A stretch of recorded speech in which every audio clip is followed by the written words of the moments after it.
तो हेलो मेरे प्यारे स्टूडेंट्स, क्या हालचाल। हमें उम्मीद है आप स्वस्थ होंगे, मस्त होंगे और आपकी पढ़ाई एकदम शानदार तरीके से चल रही होगी। तो स्वागत है एक बार फिर से क्लास 12 के भौतिक विज्ञान में। तो चैप्टर नंबर हम पढ़ रहे हैं 7, प्रत्यावर्ती धारा। तो 2-3 लेक्चर में ये चैप्टर हमारा हो जाएगा समाप्त। तो आइए शुरू करते हैं अपने टॉपिक को। तो प्रत्यावर्ती धारा, परिपथ की औसत शक्ति 6, प्रतिबाधा, वाठीन धारा, चौक कुंडली, अवनादि परिपथ, जो भी टॉपिक है डिटेल के साथ चर्चा करने वाले हैं। तो आइए समय न बर्बाद करते हुए शुरू करते हैं टॉपिक को। तो कह रहा प्रत्यावर्ती धारा परिपथ की शक्ति या सामर्थ्य। तो प्रत्यावर्ती धारा परिपथ की शक्ति या सामर्थ्य होती क्या है। तो आइए देखते हैं। हम जानते हैं कि P बराबर होता है क्या, V इंटू आई। हम जानते हैं P बराबर होता है V आई। ये हो जाएगा, मान लेते हैं इसको समीकरण 1। तो हम जानते हैं कि V बराबर होता है V not sine omega t, V बराबर V not sine omega T, और I बराबर होता है I not sine omega t minus phi. तो हम जानते हैं कि औसत शक्ति 6 P बार, औसत शक्ति 6 को क्या कहते हैं, P बार बराबर होता है V आर एम एस। हमने प्रूफ किया था V R M S into I R M S into cos phi. क्या था, V R M S I R M S into cos phi. तो यहाँ तक हमें उम्मीद है आपको कोई डाउट नहीं होगा। तो हमारा औसत शक्ति 6 का क्या हो गया, ये फार्मूला हो गया, जहाँ पर हमारा क्या है, P है क्या, औसत शक्ति 6। P हमारा क्या है, औसत शक्ति 6, औसत शक्ति 6।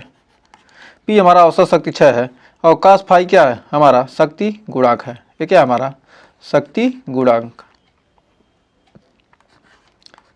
शक्ति गुणांक। कास फाई क्या है, हमारा शक्ति गुणांक है। तो सबसे पहले हम जानते हैं कि पहला R परिपथ के लिए शक्ति 6 क्या होगा। तो हमारा कौन कौन से परिपथ के लिए शक्ति 6 क्या होगा। तो R परिपथ के लिए आइए देखते हैं शक्ति 6 होता क्या है। तो आइए देखते हैं R परिपथ के लिए, R परिपथ के लिए, R परिपथ के लिए हमारा शक्ति 6 क्या होगा। R परिपथ में क्या होता है, हमारा जो फाई का मान क्या होता है, 0 डिग्री। फाई का मान क्या होता है, 0 होता है। तो कास फाई बराबर, चूँकि कास फाई और क्या आ जाएगा, फाई का मान क्या होता है, 0। V और I के बीच का क्या एंगल क्या होता है, R परिपथ के लिए क्या है, V और I के बीच का कोण क्या होता है, 0 होता है। तो क्या होते हैं, सेम समान कला में होते हैं, V और I क्या होते हैं, समान कला में, तो क्या होता है 0 डिग्री। तो का 0 का मान क्या आ जाएगा, 1। का 0 का मान 1, तो हमारा P बार बराबर आ जाएगा, हमारा औसत शक्ति 6 हो जाएगा R परिपथ के लिए V R M S into I R M S into 1। तो हमारा हो जाएगा P बार बराबर कितना आ जाएगा, P बार बराबर V R M S into I R M S. तो हमारा क्या जाएगा, P बार बराबर क्या जाएगा, V R M S into I R M S. तो अब देखिए हमारा क्या आ गया R परिपथ के लिए। अब हम जानते हैं दूसरा L परिपथ के लिए, L परिपथ के लिए, परिपथ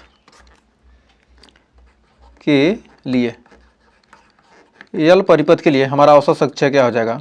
तो L परिपथ के लिए हम देखते हैं कि यहाँ पर क्या आ जाएगा, V और I के बीच का एंगल कितना होता है, 90 डिग्री या π/2 क्या होता है, V और I के बीच का कोण होता है।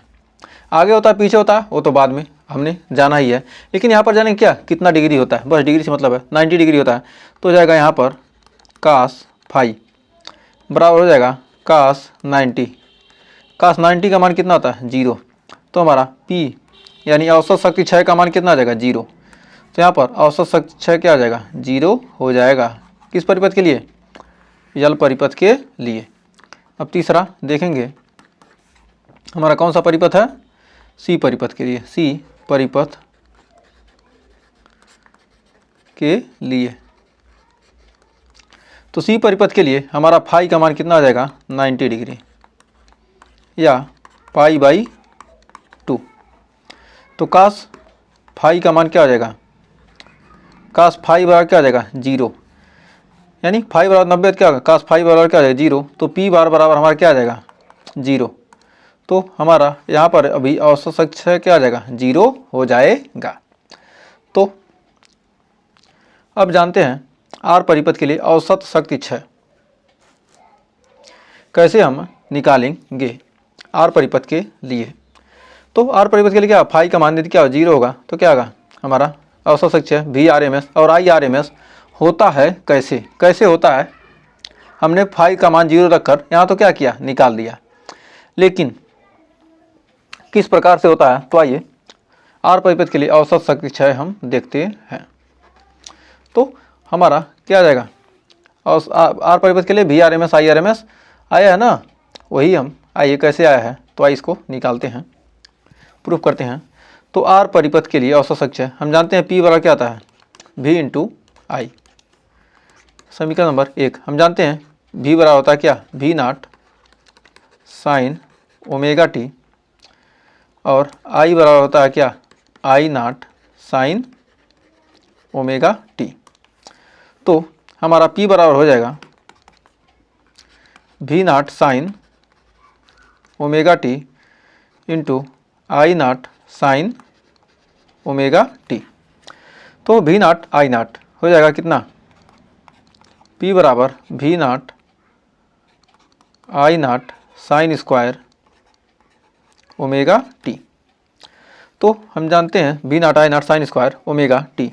तो हम जानते हैं साइन स्क्वायर ओमेगा टी बराबर साइन स्क्वायर ओमेगा टी का एक पूर्ण चक्र हेतु, पूर्ण चक्र के लिए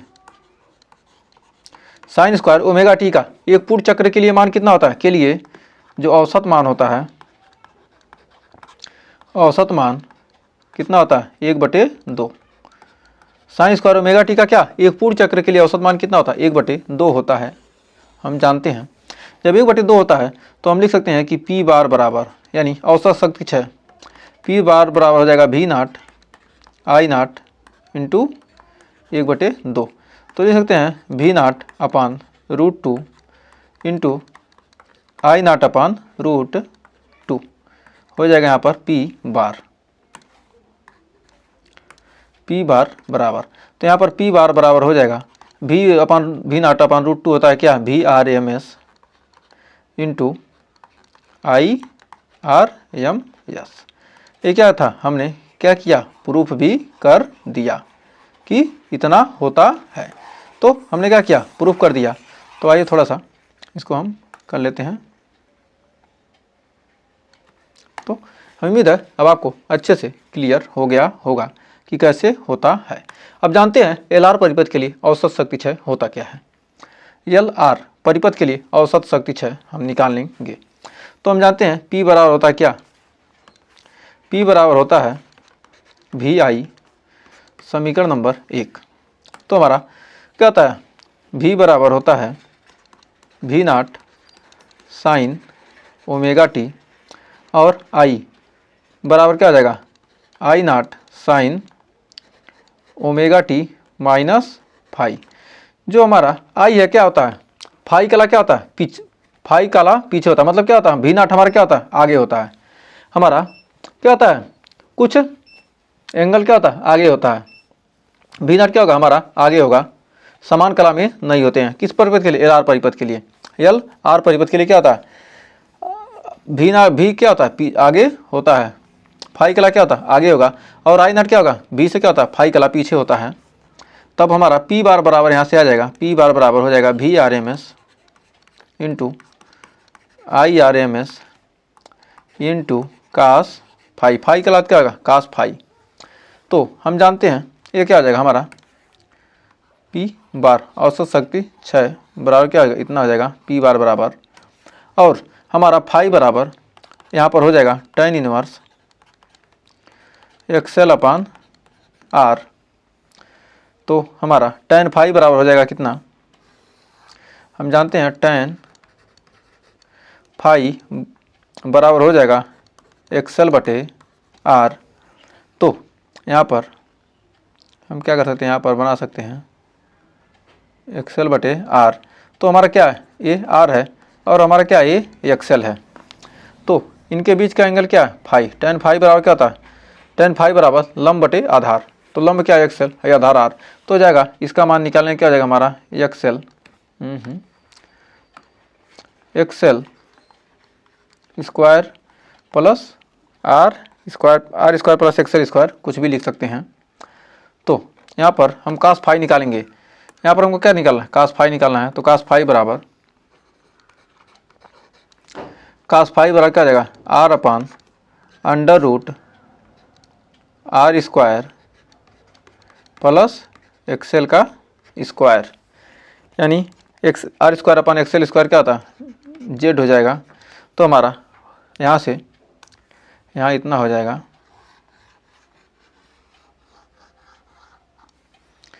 तो यहाँ पर हम लिख सकते हैं अतः P बार बराबर औसत शक्ति 6, P बार बराबर हो जाएगा VRMS into IRMS into R बटे क्या हो जाएगा under root R square plus XL का square, R square plus XL का स्क्वायर। तो उम्मीद है यहाँ तक आपको कोई डाउट नहीं होगा। तो यहाँ चूँकि कास फाई बराबर क्या आता है, कास फाई बराबर हो जाएगा क्या हमारा R by Z, cos phi बराबर क्या हो जाएगा यहाँ आर बाई जेड, चूँकि आर क्या है ओमी प्रतिरोध है, ओमी प्रतिरोध, आर क्या है ओमी प्रतिरोध, और जेड क्या है हमारा प्रतिबाधा।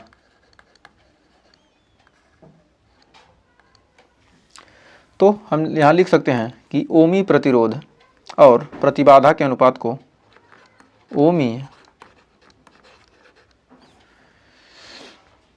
प्रतिरोध और प्रतिबाधा के अनुपात को ओमीय प्रतिरोध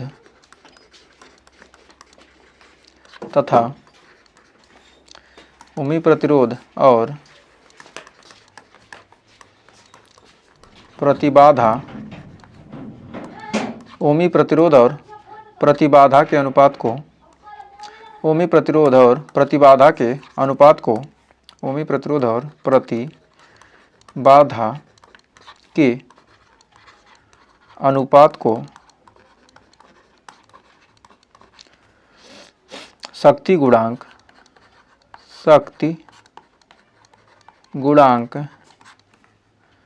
कास फाई शक्ति गुणांक कास फाई कहते हैं।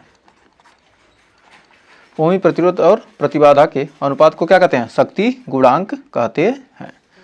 अब जानते हैं आरसी परिपथ के लिए औसत शक्ति 6। अब हमने जैसे आरएल परिपथ के लिए निकाला उसी तरह हम क्या करेंगे आरसी परिपथ के लिए भी निकालेंगे। तो आइए निकालते हैं आरसी परिपथ के लिए। तो आरसी परिपथ के लिए हमारा कैसे निकालेंगे, तो आइए देखते हैं आरसी परिपथ के लिए। तो हमारा P बराबर क्या होता है वी आई, हम जानते ही हैं P बराबर क्या होता है वी आई, समीकरण 1 मानेंगे। V बराबर क्या हो जाएगा V not sine omega T, और I बराबर होता है क्या I not sine omega T plus phi. यहाँ पर देखिए क्या होता है, यहाँ पर क्या होता है आई हमारा क्या होता है V से आगे होता है कितना 5 डिग्री, 5 डिग्री क्या होता है आगे होता है। तो यहाँ पर हो जाएगा हमारा P बार बराबर हो जाएगा VRMS into IRMS into cos phi यहाँ पर भी आएगा औसत शक्ति 6। तो यहाँ पर फाई का मान हमारा क्या आ जाएगा, हमारा आरसी परिपथ के लिए हमारा क्या होता है फाई का मान होता है क्या, फाई बराबर होता है tan इनवर्स XC अपान R। तो tan इनवर्स XC अपान R होता है, तो ये हो जाएगा tan फाई बराबर XC अपान R। तो यहाँ पर हम एक ट्रायंगल बना लेंगे, उससे हम क्या करेंगे कास फाई का, यदि ये एंगल क्या हो जाए फाई हो जाए और tan फाई बराबर का लंब बटे आधार, लंब क्या आ जाएगा XC और आधार क्या आ जाएगा R। तो यहाँ पर ये हो जाएगा हमारा are square plus X C का स्क्वायर। तो यहाँ से हम आगे हम क्या निकाल सकते हैं, कास फाई का मान यहाँ से निकाल सकते हैं। कास फाई बराबर क्या हो जाएगा हमारा, कास फाई बराबर क्या हो जाएगा हमारा, R by under root R square plus X C का स्क्वायर बराबर हो जाएगा आर बाई जेड। तो पी बार बराबर हमारा हो जाएगा क्या, V R M S into I R M S into R by under root R square plus X C का स्क्वायर।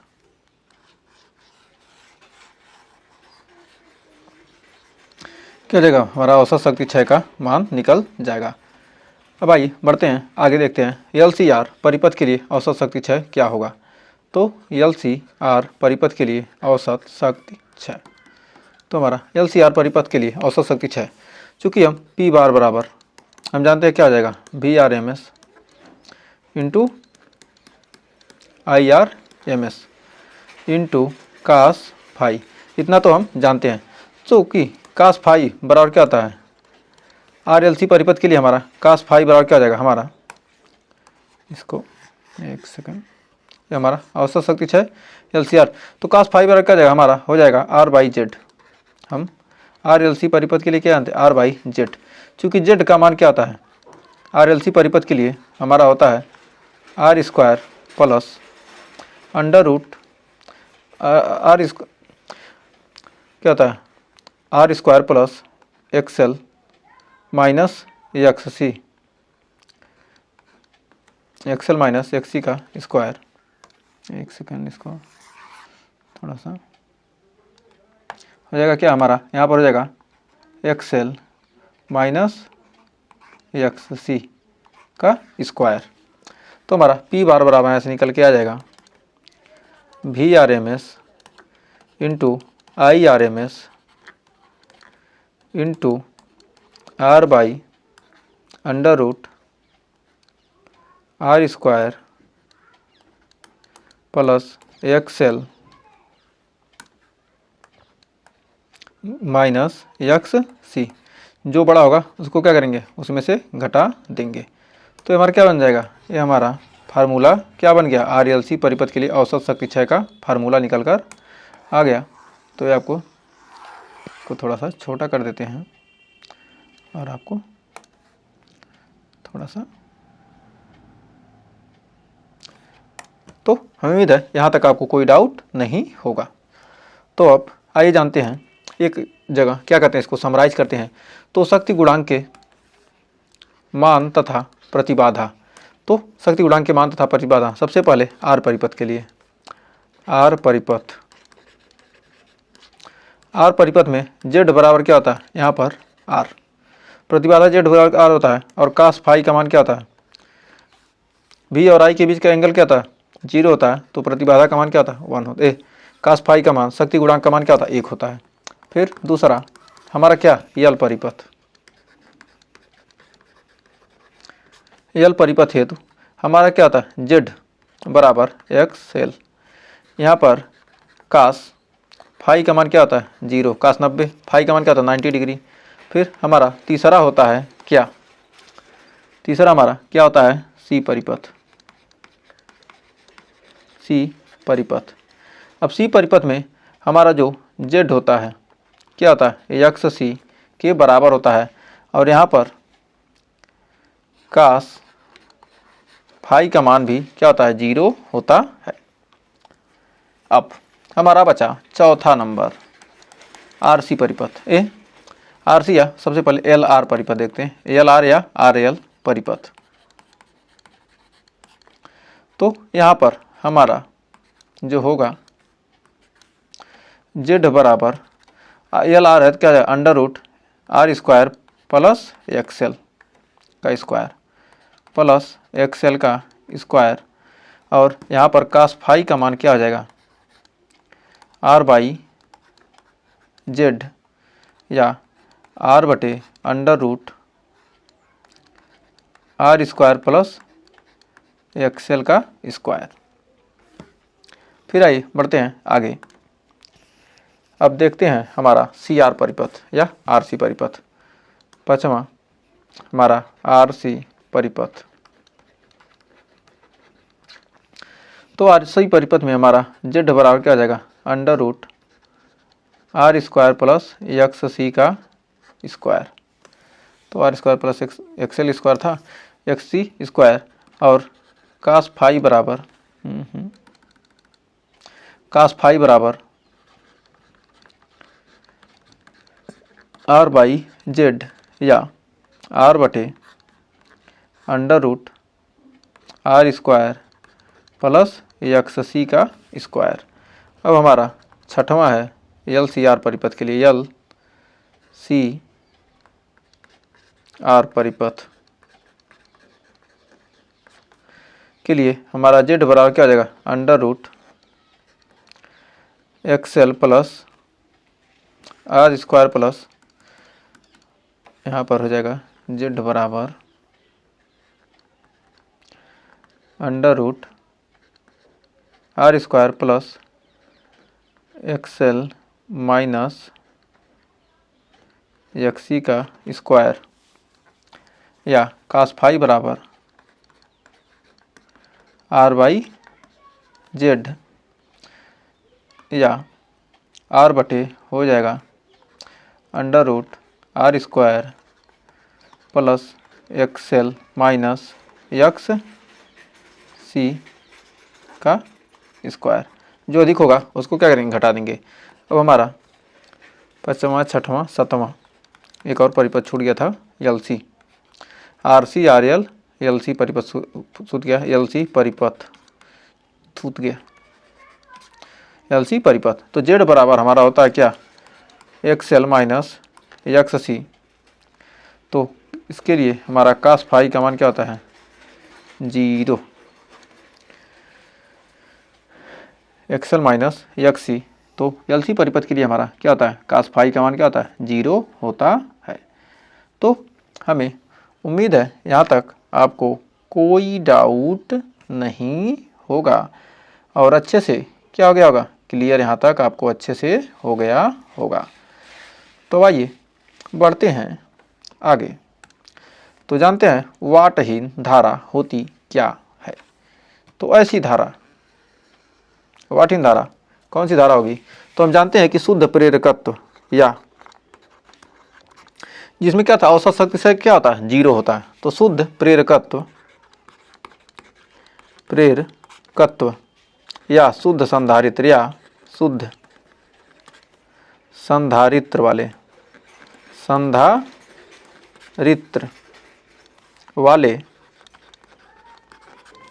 शुद्ध प्रेरकत्व या शुद्ध संधारित्र वाले प्रत्यावर्ती धारा प्रत्यावर्ती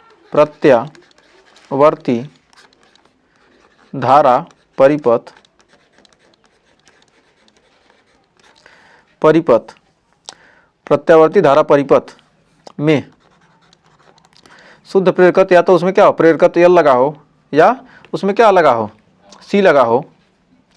तो परिपथ में धारा प्रवाहित करने पर, परिपथ में धारा प्रवाहित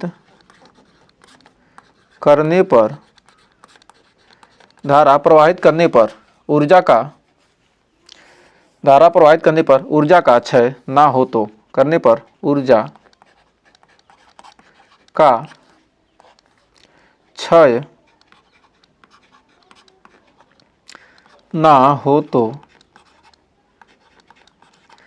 धारा प्रवाहित करने पर ऊर्जा का क्षय ना हो तो परिपथ में प्रवाहित धारा ना हो तो परिपथ में प्रवाहित धारा,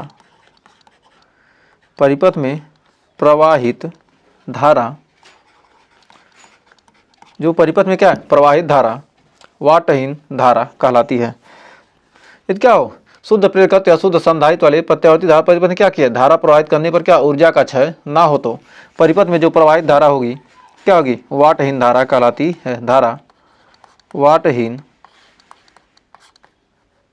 धारा कहलाती है। धारा कहलाती है। चूँकि हम जानते हैं P बार बराबर होता है क्या, VRMS into IRMS into cos phi. तो यल परिपथ के लिए, यल परिपथ हेतु, यल परिपथ हेतु फाई बराबर क्या होता है 90 डिग्री। तो कास फाई बराबर क्या, कास 90 बराबर हो जाएगा क्या 0। तो कास 90 बराबर हो जाएगा 0। और सी परिपथ के लिए, सी परिपथ हेतु, पथ हेतु क्या होता है फाई बराबर क्या होता है 90 डिग्री। तो यहाँ पर भी क्या हो जाएगा कास फाई, कास फाई का मान क्या हो जाएगा 0।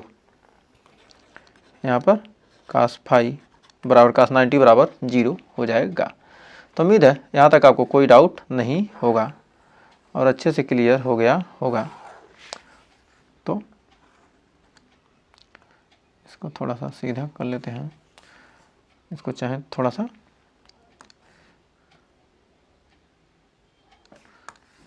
इधर का भी कर देते हैं, जिससे आपको क्या हो कोई डाउट समस्या ना हो। तो उम्मीद है यहाँ तक कोई डाउट नहीं होगा। आइए बढ़ते हैं आगे। तो यल सी परिपथ के लिए हम चूंकि जानते हैं यल सी परिपथ के लिए, यल सी परिपथ के लिए कोई यल सी परिपथ है, यल सी परिपथ के लिए क्या होता है हमारा फाई बराबर क्या होता है 90 डिग्री। तो यहाँ पर हो जाएगा कास फाई बराबर 0। तो अतः क्या हो जाएगा हमारा P बार बराबर क्या हो जाएगा हमारा 0, यानी औसत शक्ति क्षय यहाँ भी क्या होता है 0 होता है। तो हम जानते हैं कि कास फाई बराबर R बाई जेड, चूँकि जानते हैं कास फाई बराबर R बटे जेड, यानी कास फाई बराबर 0। तो R बटे जेड या R बराबर क्या हो जाएगा हमारा 0। तो अतः वाटहीन धारा के लिए, अतः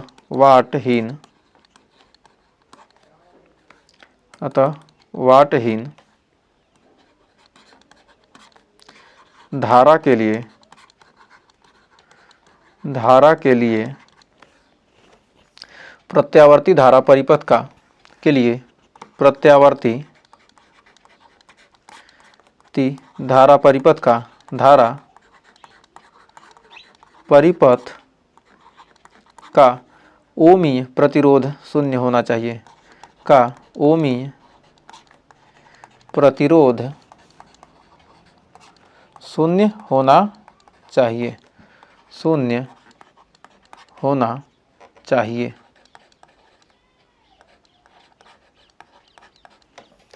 वाटहीन धारा के लिए क्या होता है प्रत्यावर्ती धारा परिपथ का क्या होना चाहिए ओमीय प्रतिरोध, ओमीय प्रतिरोध क्या होना चाहिए शून्य होना चाहिए। तो उम्मीद है यहाँ तक कोई डाउट नहीं होगा। तो अब जानते हैं अगला है चोक कुंडली। तो चोक कुंडली होता क्या है, यह एक ऐसी युक्ति होती है जो क्या करती है ऊर्जा के नगण्य ह्रास के साथ प्रत्यावर्ती धारा परिपथ में बहने वाली धारा को क्या करती है नियंत्रित करती है। तो ऊर्जा का क्या होता है इसमें क्या होता है ह्रास नहीं होता है। तो चोक कुंडली ऐसी युक्ति है जिसमें क्या होता है ऊर्जा का ह्रास नहीं होने देती है। तो कह सकते हैं कि एक ऐसी युक्ति हम जानते हैं एक ऐसी युक्ति है, एक ऐसी युक्ति है, ऐसी युक्ति है जो ऐसी युक्ति है जो नगण्य ऊर्जा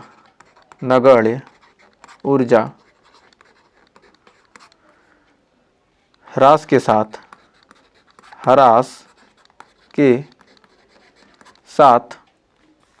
प्रत्यावर्ती धारा परिपथ में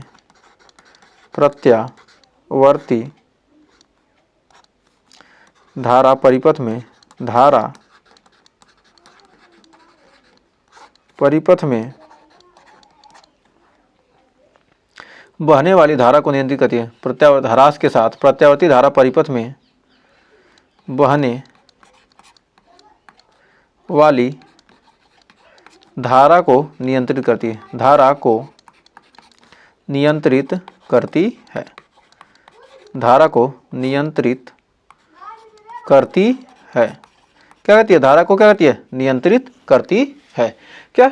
चोक कुंडली एक ऐसी युक्ति है जो क्या करती है? प्रत्यावर्ती धारा परिपथ में जो भी बहने वाली धारा है उसको क्या करेगी? नगण्य ऊर्जा, मतलब ऊर्जा का ह्रास नहीं होने देगी। नगण्य ऊर्जा ह्रास के साथ क्या करती है? उसके प्रत्यावर्ती बहने वाली धारा को क्या करती है? नियंत्रित करती है। तो हमें उम्मीद है यहाँ तक इसमें आपको कोई डाउट नहीं होगा। तो आइए बढ़ते हैं आगे। तो हम कह सकते हैं कि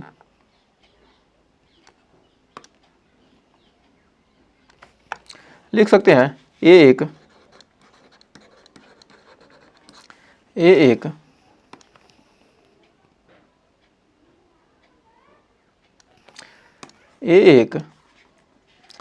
ऐसी युक्ति है, ऐसी युक्ति है, ये एक ऐसी युक्ति है जो नगण्य ऊर्जा क्षय के साथ युक्ति है, एक ऐसी युक्ति है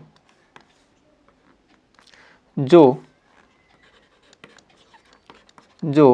नगण्य ऊर्जा क्षय के साथ प्रत्यावर्ती धारा की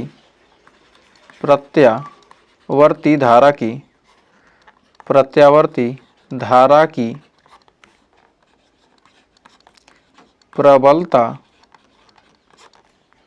को कम करती है, प्रबलता को कम करती है। यह क्या है? ऐसी युक्ति है जो क्या करती है? प्रत्यावर्ती धारा की क्या करती है? प्रबलता, जो उसकी क्षमता है उसको क्या करती है? घटा देती है। मतलब ऊर्जा को क्या करती है? कंट्रोल करती है। नगण्य ऊर्जा क्षय, मतलब ऊर्जा का क्या करेगी? ह्रास नहीं करेगी, धीरे धीरे क्या करेगी? कम ऊर्जा प्रवाहित करती है। चोक कुंडली बनता कैसे है? तो आइए हम चोक कुंडली बनाते हैं। तो हम सबसे पहले क्या करेंगे? एक हम नर्म लोहे की क्या कहते हैं? क्रोड लेते हैं। नर्म लोहे की एक हम क्या करेंगे? क्रोड लेंगे। ये हमारी क्या है? एक नर्म लोहे की क्या है? क्रोड है।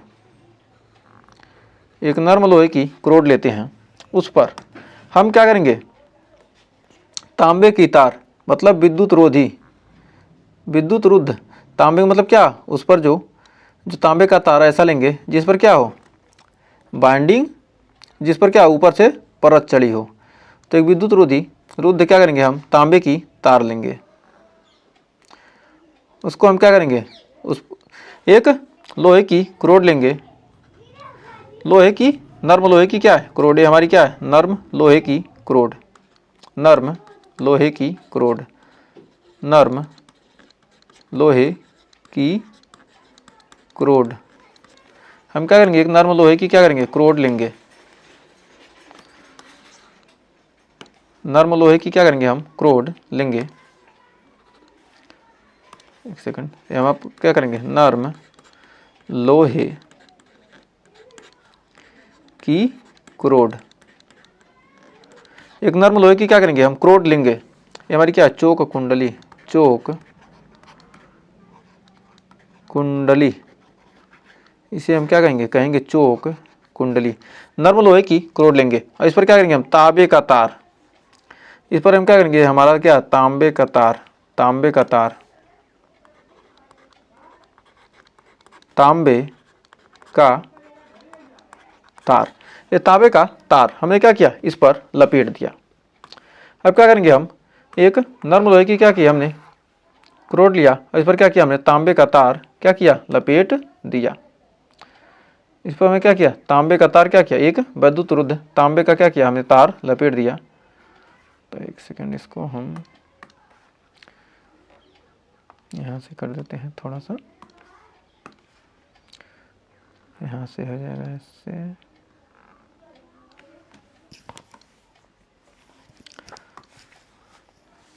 तो ये है, यहाँ से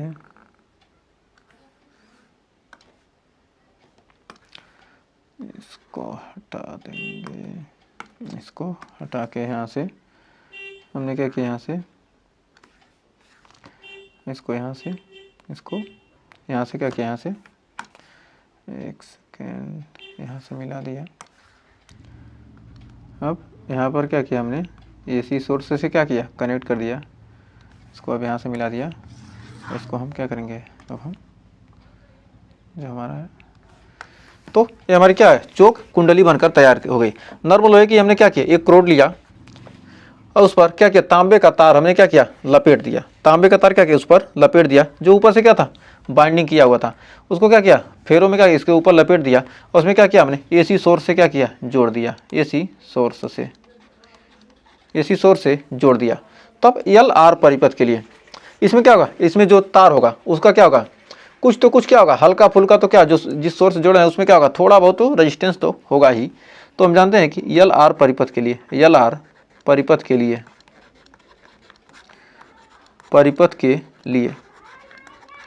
तो परिपथ के लिए हमारा P बार बराबर हो जाएगा हमारा VRMS into IRMS into cos phi. तो हमारा P बार बराबर हो जाएगा VRMS into IRMS into R/√R² plus XL का स्क्वायर।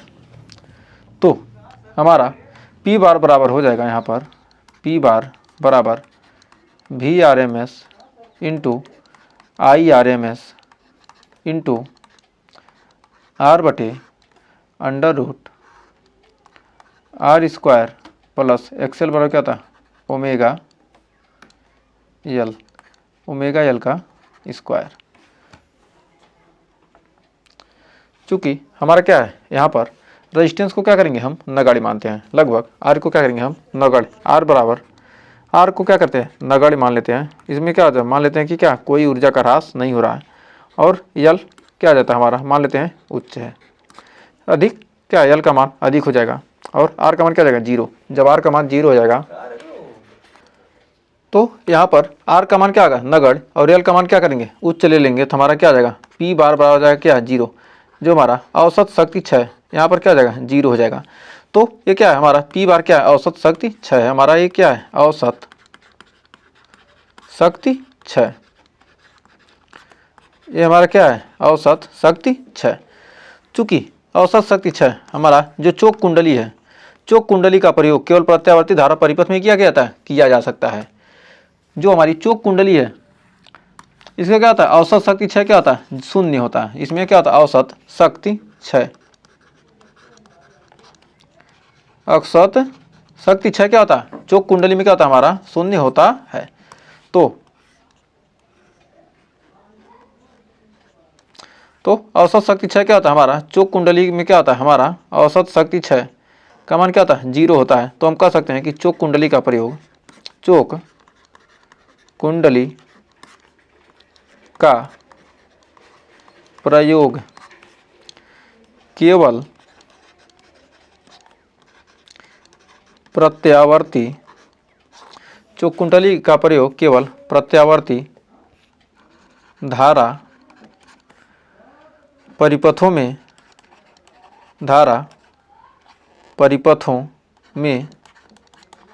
किया जाता है। चोक कुंडली का यूज हम कहाँ कर सकते हैं, सिर्फ AC सर्किट में, जो हमारा प्रत्यावर्ती धारा, न कि DC। तो हम चोक कुंडली का यूज हम क्या कर सकते हैं, सिर्फ AC सर्किट में क्या करते हैं, हम चोक कुंडली का यूज कर सकते हैं, न कि DC परिपथ में। तो हमारा चोक कुंडली का यूज हम कहाँ कर सकते हैं, सिर्फ AC परिपथ में कर सकते हैं, जहाँ पर क्या होगा, औसत शक्ति 6 क्या हो जाएगा, 0 हो जाएगा। तब जानते हैं श्रेणी अनुनादी परिपथ।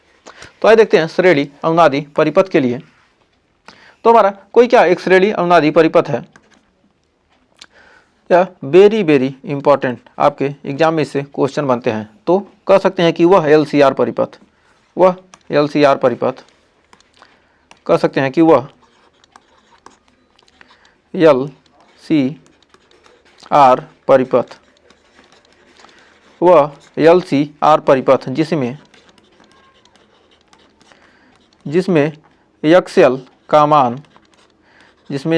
मान यक्स सी के बराबर हो जाए, यक्स सी के बराबर, ये क्या होता है, समांतर अवनादि परिपथ भी होता है, लेकिन क्या है हमारे सिलेबस में क्या है, श्रेणी अवनादि परिपथ, इसलिए हम क्या करेंगे, हम यहाँ पर सिर्फ श्रेणी अवनादि परिपथ ही पढ़ रहे हैं।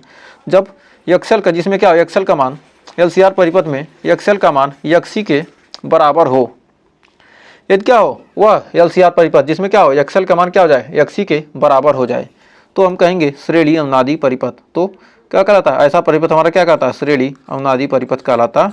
एक्सेल का मान यक्सी के बराबर हो, जिसमें एक्सेल का मान एक्सी के बराबर हो, श्रेणी अनुनादी परिपथ कहलाता है। श्रेणी अनुनादी, श्रेणी अनुनादी परिपथ कहलाता है।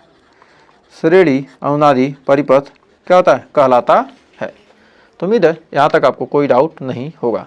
अब जानते हैं एलसीआर परिपथ के लिए, एलसीआर परिपथ के लिए लिख सकते हैं, परिपथ के लिए हमारा क्या हो जाएगा, फाई बराबर होता है क्या हमारा, tan inverse XL minus X C upon R. तो XL minus X C upon R, चूँकि यदि क्या हो जाए, एक्सएल बराबर क्या हो जाए, एक्स सी हो जाए, तो हमारा फाई का मान क्या हो जाएगा, फाई बराबर हो जाएगा tan इनवर्स 0/r, यानी फाई बराबर क्या हो जाएगा, tan इनवर्स 0। तो हम जानते हैं कि फाई बराबर हो जाएगा tan इनवर्स tan 0, तो हो जाएगा हमारा फाई का मान क्या हो जाएगा, 0 डिग्री, फाई का मान क्या हो जाएगा, 0 डिग्री हो जाएगा। श्रेणी अवनादि परिपथ में क्या होता है, भी व आई क्या होते हैं, समान कला में होते हैं। तो यहाँ से कह सकते हैं कि भी व आई क्या है, समान कला में है, समान कला में है। श्रेणी अवनादि परिपथ में क्या होते हैं, भी और आई क्या होते हैं, समान कला में होते हैं। तो हम यहाँ लिख सकते हैं कि वह एलसीआर परिपथ, वह एलसीआर परिपथ जिसमें क्या हो, जिसमें भी व आई क्या हो, समान कला में, भी व आई क्या हो, जब समान कला में होंगे, समान कला में होते हैं, जब भी और आई क्या होते हैं, समान कला में होते हैं, तो उसे हम क्या कहते हैं, श्रेणी अवनादि परिपथ कहलाता होते हैं। तो परिपथ तब जब भी और आई क्या होते हैं, समान कला में होते हैं, तो परिपथ श्रेणी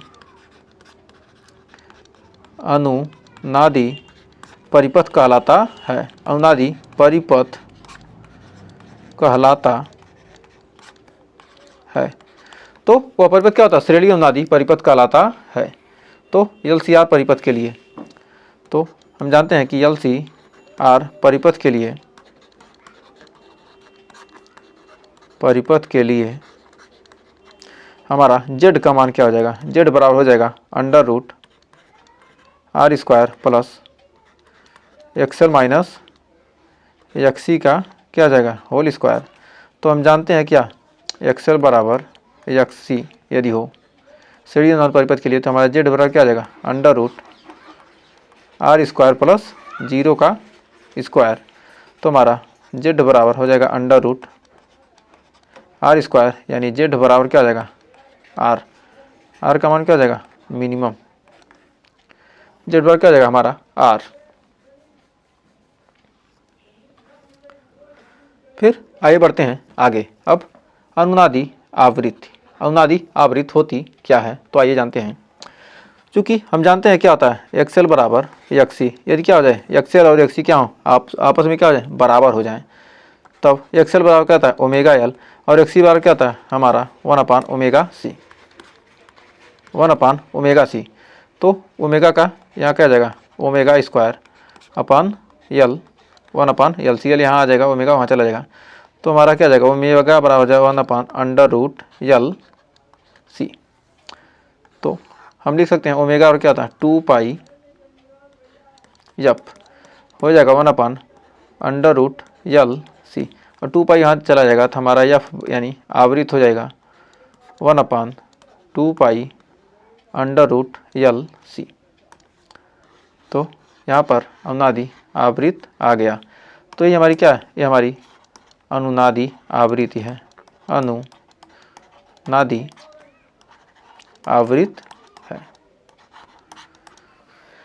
तो हमने बहुत ही शानदार तरीके से अनुनादी आवृत, वाटहीन धारा, श्रेणी अनुनादी परिपथ, चोक कुंडली, वाटहीन धारा, शक्ति गुणक तथा प्रतिबाधा में संबंध और शक्ति क्षय के बारे में हमने बहुत ही शानदार तरीके से अब तक पढ़ा है। तो अगर आपने सेशन में लास्ट तक विजिट किया है तो आपका बहुत बहुत धन्यवाद, और सेशन अच्छा लगा हो तो वीडियो को लाइक शेयर कीजिएगा, और चैनल पर पहली बार किए हैं चैनल को सब्सक्राइब जरूर कीजिएगा। तो मिलते हैं नेक्स्ट वीडियो में, तब तक के लिए टेक केयर।